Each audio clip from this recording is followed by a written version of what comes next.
Okay, so picture this. A young guy, right? From a tiny village, I mean, really remote, maybe somewhere you've never even heard of, a place you might think is completely off the digital grid.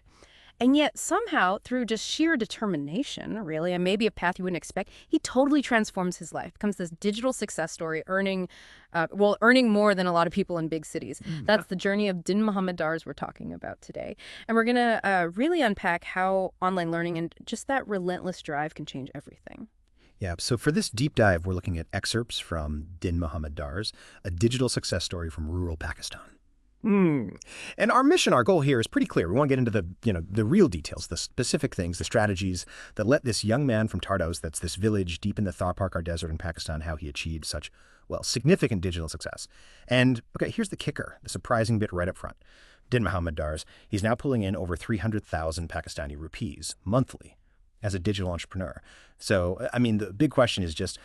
How did he actually do that? Go from rural Thar Parkar to earning globally online. What were those first steps?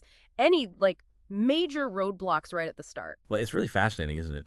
His journey, it really kicked off when he joined the Rehan School Online Academy, the one founded by Rehan Allahwala. And this wasn't just any old online course. The source material makes it clear it was super practical, project-based. So he wasn't just reading about coding, he was actually doing it, focusing on really specific high-demand skills.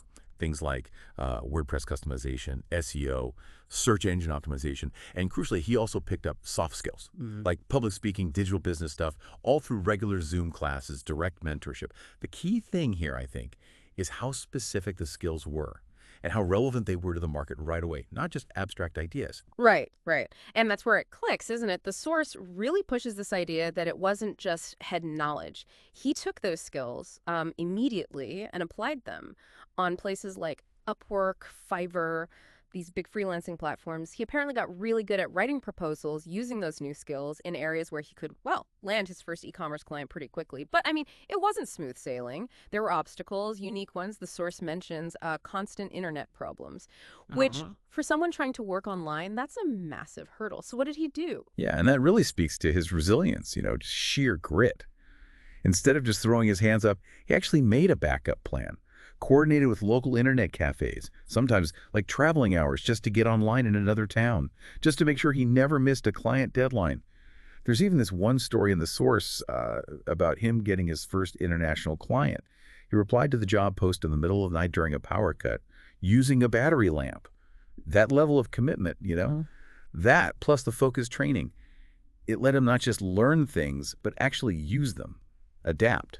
He didn't just collect skills, he built a career with them from a place where, let's be honest, opportunities probably seemed pretty scarce. Wow, that resilience part, it really is compelling when you dig into it.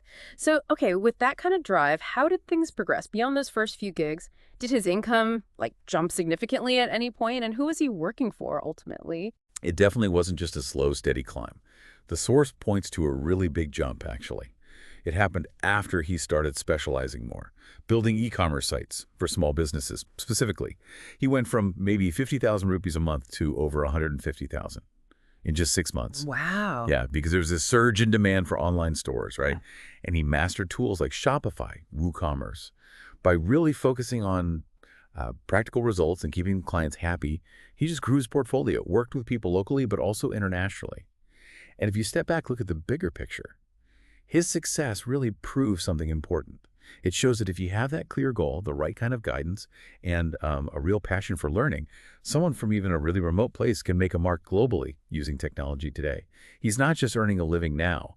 He's become this powerful symbol for other young people back home in places like Thar Parkar. Shows them what's possible. That is a powerful vision, yeah. And Rehan Allahwala, the founder of the school, he's quoted saying something similar, right? His goal is to empower every young person in Pakistan through online education, connect them to the global market, to jobs. So Din Mohammed Dars isn't just, a win for his village, Tardos. He's like a source of pride for that whole Thar region, proof that rural youth really can change their future with tech. Absolutely. And what's so fascinating, I think, is how his story just flips our usual assumptions, our ideas about where talent comes from, where innovation happens. It really highlights that vision of Rehan Allahwala's empowering young people everywhere through digital access.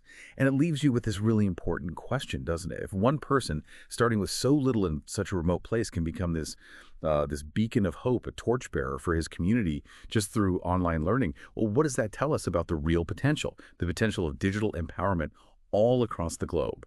And maybe, just maybe, how it could completely redefine what we even think of as success.